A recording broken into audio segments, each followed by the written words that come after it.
तो भैया ये लोग तो खरगोश को बिल्ली बता के आपको छुड़वा देंगे। लोग तो कहेंगे इन्होंने किसी को नहीं छोड़ा, इन्होंने सजन कसाई को नहीं छोड़ा, इन्होंने मीराबाई को नहीं छोड़ा, इन्होंने धन्ना जाट को नहीं छोड़ा, इन्होंने नरसिंह मेहता को नहीं छोड़ा, ये लोग धैर्यखेड़ी वाला महाराज ने नहीं छोड़ेगा। और धैर्यखेड़ी महाराज ने छोड़े तो आपने कहीं छोड़ेगा ही, किसी को नहीं छोड़ेंगे। ये तो सबको कहेंगे, इन्होंने सबको कहा है। जो सही मार्ग पर चले हैं, जो सही रास्ते पर चलते हैं, उन्हीं को लोग रोकने टोकने वाले लोग मिलते हैं, गलत मार्ग वाले को नहीं मिलते हैं। इसलिए अगर आपको कोई रोक रहा टोक रहा है तो आप समझना मैं सही मार्ग पर जा रहा हूं।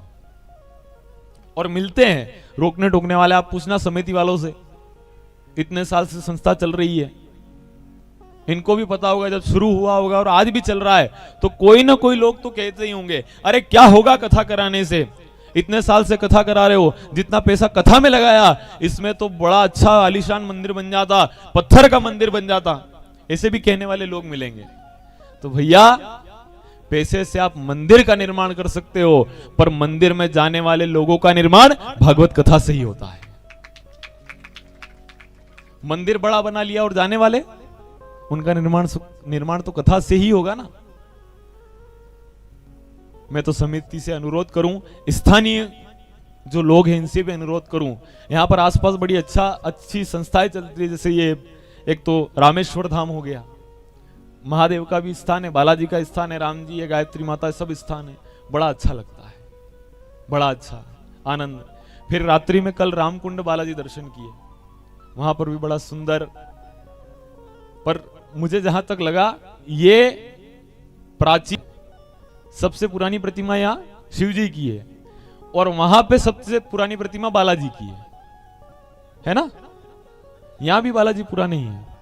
वाह, बड़ा दोनों स्थानों पर बड़ा मुझे अच्छा लगा। दो स्थान देखे और बड़ा आनंद आया। यहां पर भी महादेव के दर्शन किए अंदर जाकर, अच्छा लगा। वहां भी गए तो और अंदर जाकर, यहां भी करे तो बालाजी के दर्शन, बालाजी भी सामने, वहां भी बालाजी सामने, यहां बालाजी के सामने राम जी, वहां भी बालाजी के सामने राम जी। मैंने कहा बड़ा आनंद, बड़ा अच्छा लगा। बड़ा धर्ममय क्षेत्र है। यहां पर बता रहे थे कि लगभग काफी समय से यहां पर भी चल रहा है, वहां पर भी चल रहा है। तो मैं तो दोनों संस्था के जो यहां पर सदस्य लोग बैठे हैं, आपसे अनुरोध करूं कि आपको रोकने टोकने वाले लोग मिले पर धर्म का काम कभी बंद मत होने देना। ये तो मिलेंगे आपको, पर ये काम आप कभी बंद मत होने देना। और केवल एक अनुरोध मैं अब आपसे करना चाहता हूं दोनों समिति से कि अब आप युवाओं को जोड़ना शुरू कर दो। वृद्ध लोग जो है, अब आपने तो जैसे जैसे जीवन जी लिया, पर अब युवाओं को इन संस्थाओं से जोड़ो। जब समय रहते हुए इन संस्थाओं से जुड़ेंगे ना, तो एक नई ऊर्जा और नए उत्साह के साथ काम करेंगे, तो आपको भी आनंद आएगा। आप कहो कि महाराज ये अच्छे से संस्था नहीं चला पाएंगे, तो भैया आप उनको खाली एक औपचारिक रूप से दायित्व दे दो और बाकी सब भार बोझ आपके हाथ में रखो, ऊपर से दृष्टि रखो कि क्या कर रहे हैं। ये हम प्रयास अवश्य करें।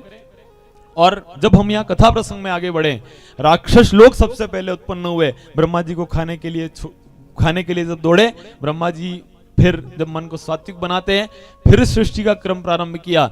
अब की बार 4 कुमार उत्पन्न होते हैं, सनक, सनंदन, सनातन तथा सनत कुमार, चारों ऊर्जा देवता ब्रह्मचारी। ब्रह्मा जी ने कहा जाओ सृष्टि की रचना कर दो, इन्होंने मना कर दिया।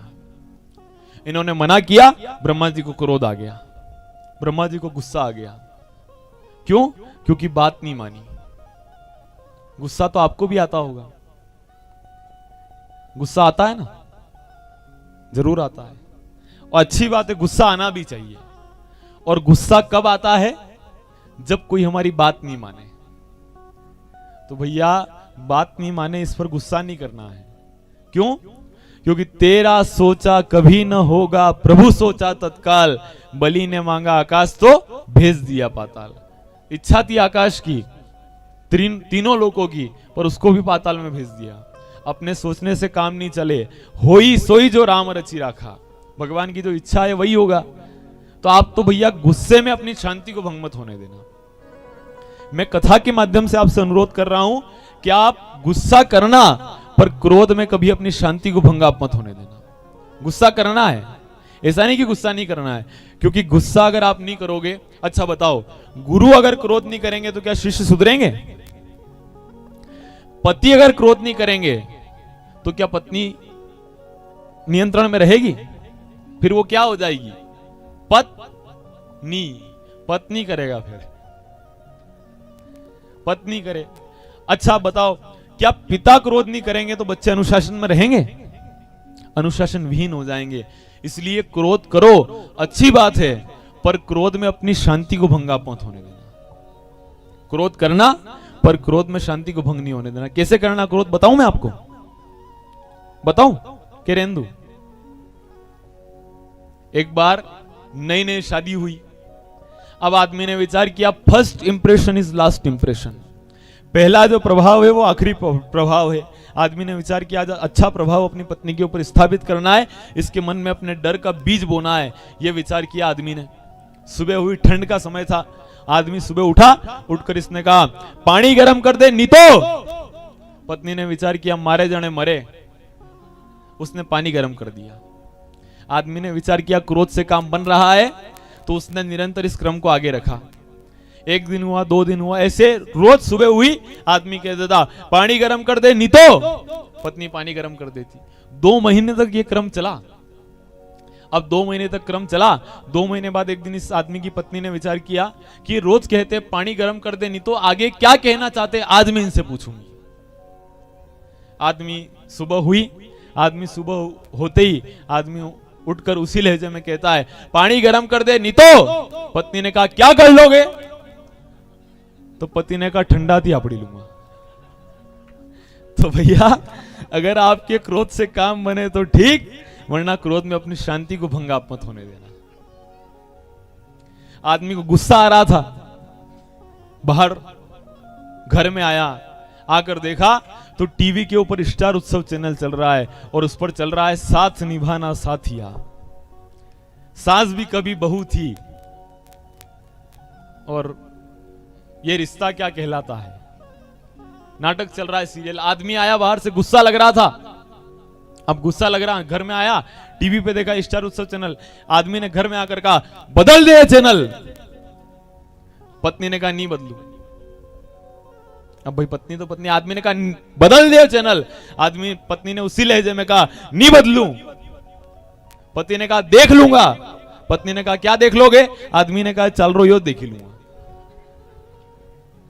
तो भैया क्रोध से काम बन जाए तो ठीक, वरना क्रोध में अपनी शांति को भंग आप मत होने देना। क्रोध में कभी शांति भंग नहीं होना है। आप क्रोध में काम करो, गुस्सा आए, पर गुस्से में शांति भंग नहीं होने देना है। क्योंकि शांति भंग हुई, वाणी का शील टूटा, वाणी का बंधन टूटा, और बंधन टूटने के बाद कुछ शब्द ऐसा निकल गया जिससे किसी सामने वाले के हृदय में घाव हो गया, तो फिर कुछ नहीं हो सकता है। शब्द संभाल के बोलिए, शब्द के हाथ न पाओ, एक शब्द औषधि करे और एक शब्द करे घाव। और एक बार जो शब्द निकल गया, बाण से, धनुष से निकला हुआ बाण और वाणी से, मुख से निकला हुआ शब्द, एक बार जाने के बाद वापस नहीं आएंगे। बस निकल गया तो निकल गया, केवा गया तो केवा गया। फिर भले कितनी माफी मांगो, कितनी बार क्षमा याचना कर लो, उसका प्रायश्चित नहीं हो सकता है। इसलिए अपनी वाणी का शीला भंग कभी मत होने देना। वाणी सदैव मर्यादित रखें। फिर जब चारों ओर देवता ब्रह्मचारी ब्रह्मा जी ने जब कहा कि सृष्टि के क्रम को आगे बढ़ाओ, मना कर दिया, क्रोध आया, ब्रह्मा जी अपने उस क्रोध को अपने विवेक के द्वारा जीतने का प्रयास करते हैं, परंतु वो क्रोध ब्रह्मा जी की भ्रकुटी को चीरकर उत्पन्न होता है। उत्पन्न होते ही रोया, इसलिए रुद्र इसका नाम रखा। बोलिए रुद्र भगवान की जय। क्या नाम रखा है? रुद्र। वास कहां दिया इनको? कहां रहते भोलेनाथ?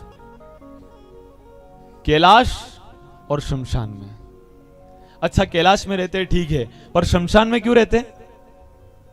इसके कारण पता है?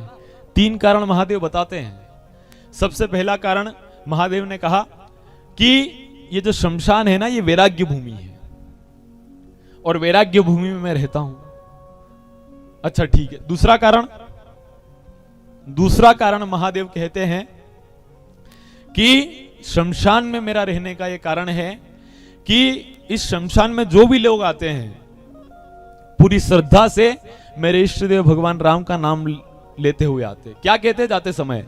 राम नाम और सत्य बोलिया, खाली राम नाम ही सत्य है। ये बात लोग जब कहते मुझे बड़ा अच्छा लगता है, पर आज बड़ी विडंबना है, लोग नहीं बोल रहे हैं। शव यात्रा में भी जाते हैं ना तो लोग बोलते नहीं है, खाली आगे आगे आसपास जो 5-10 लोग रहते हैं वही बोलते हैं। पीछे वाले तो आपस में बातें कर रहे हैं, ये विचार नहीं कर रहे कि ऐसे ही एक दिन मुझे भी ले जाएंगे मेरे परिवार वाले। आराम से चल रहे हैं, कोई चिंता नहीं है। वहां गए हैं, कोई विचार नहीं है कि इस आदमी के लिए यहाँ पर इसके अंतिम संस्कार में आए हैं, इसके लिए कुछ नाम दान कर दे, इसके लिए कुछ स्मरण कर ले, इसके लिए कुछ भगवत स्मरण कर ले, कुछ भी नहीं।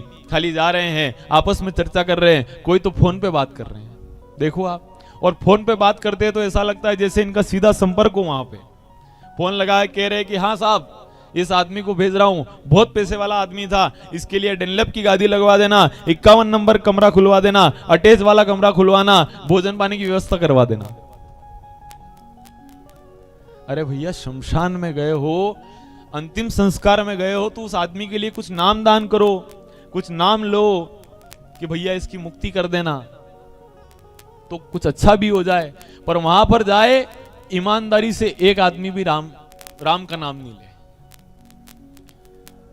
तो जब भी शमशान में जाओ, किसी के अंतिम संस्कार में जाओ,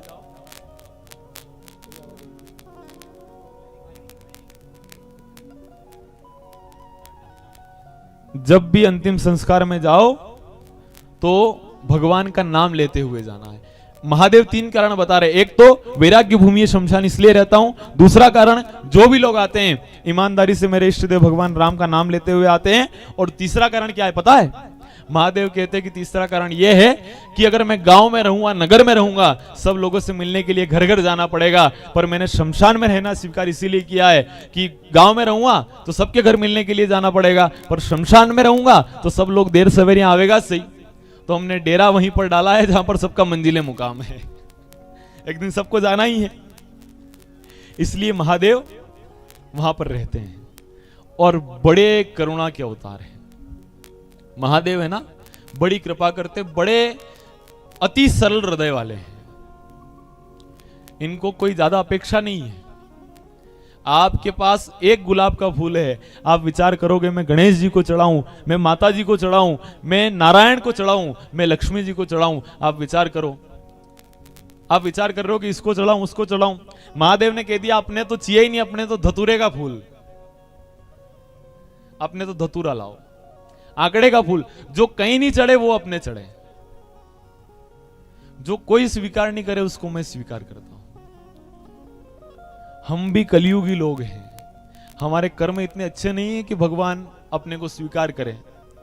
अब राक्षसों को मारने के लिए रामा अवतार हो गया, राक्षसों को मारने के लिए रामा अवतार हो गया, कृष्णा अवतार हो गया, सब अवतार हो गया, पर हे सांवरिया सेठ, अब हम तो कलियुगी लोग हैं, हमें तारने के लिए कौन सा अवतार होगा? तो उधर से उत्तर आया। क्या उत्तर आया?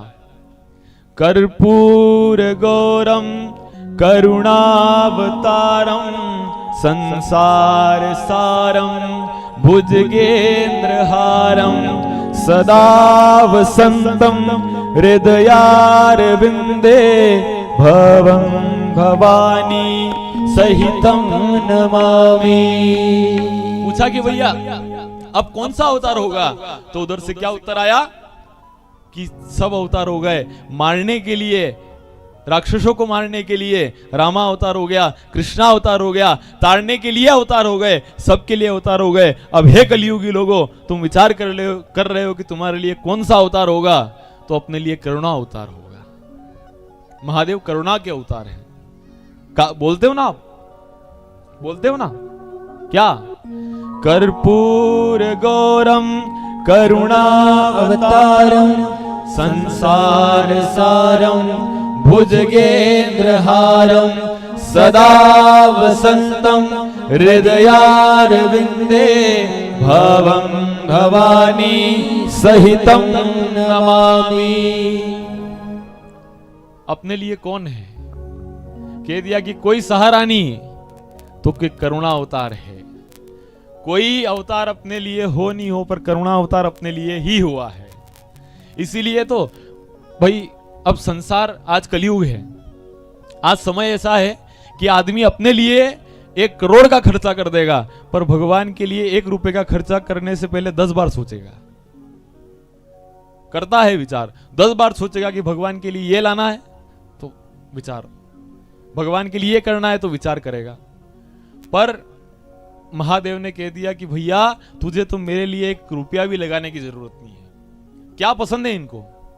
आंकड़े का फूल कहीं भी मिल जाए, धतूरे का फूल कहीं भी मिल जाए। कोई ज्यादा प्रभुत सामग्री मत चढ़ाओ, चावल के चढ़ाए चक्रवर्ती कर देते हैं। चावल के चढ़ाए चक्रवर्ती कर देते, गाल के बजाय सुनिहाल कर देते, और चंदन के चढ़ाए चारों लोग दे देते। इतना सरल। चंदन चढ़ा दो प्रसन्न, आप चावल चढ़ा दो प्रसन्न, चने की दाल चढ़ा दो प्रसन्न, और कुछ नहीं हो खाली 1 लोटा जल चढ़ा दो तो भी महादेव प्रसन्न हो जाते हैं। इतने सरल हैं। तो भैया अपने से और कुछ नहीं हो तो कम से कम इनको तो मना लो। ज्यादा किसी को नहीं मना पाओगे तो इनको तो मना लो। आइए महादेव की चरण शरण होकर हम विराम की ओर बढ़ते हैं। कैलाश के निवासी नमो बार बार हूँ, नमो बार बार हूँ। आयो शरण तिहारी भोला तार तार दो। कैलाश के निवासी नमो बार बार हो, नमो बार बार हो। आयो शरण तिहारे भोले तार तार तू, भोले तार तार तू। भक्तों को कभी शिव तूने निराश ना किया, भक्तों को कभी शिव तूने निराश ना किया। भक्तों को कभी शिव तूने निराश ना किया। भक्तों को कभी शिव तूने निराश ना किया। मांगा जिसे जो चाहा वरदान दे दिया। मांगा से चाहा वरदान दे दिया। बड़ा है तेरा दायरा बड़ा दातार तू, बड़ा है तेरा दायरा बड़ा दातार तू। आयो शरण तिहारी भोला तार तार तू, ओ भोला तार तार तू। कैलाश के निवास नमो बार बार हूँ, नमो बार बार हूँ। आयो शरण तिहारी भोला तार तार तू, ओ भोले तार तार तू।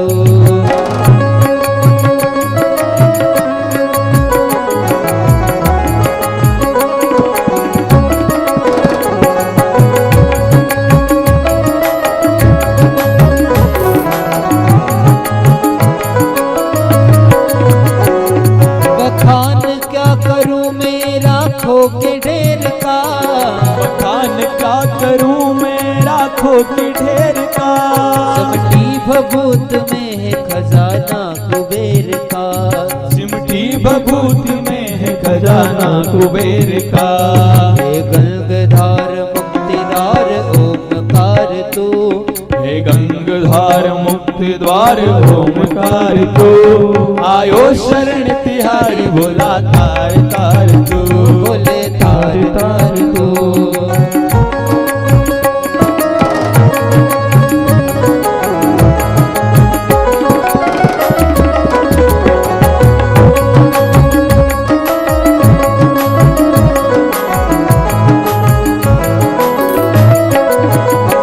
क्या क्या नहीं दिया है हम क्या प्रमाण दे, क्या क्या नहीं दिया है हम क्या प्रमाण दे।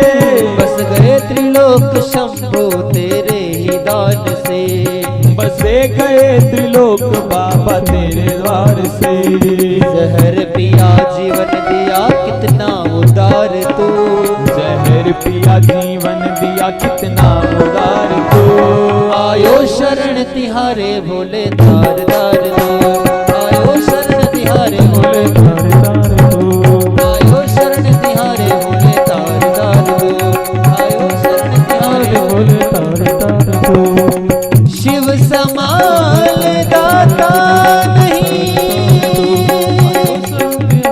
जगत विदारण हार लजिया मोरी राख जो ओ शिवनंदी के असवार आयो शरण तिहारे भोले तार तार दो आयो शरण ही तिहारे भोले तार तार बोलिए सांवरिया सेठ की जय सतगुरु भगवान की जय।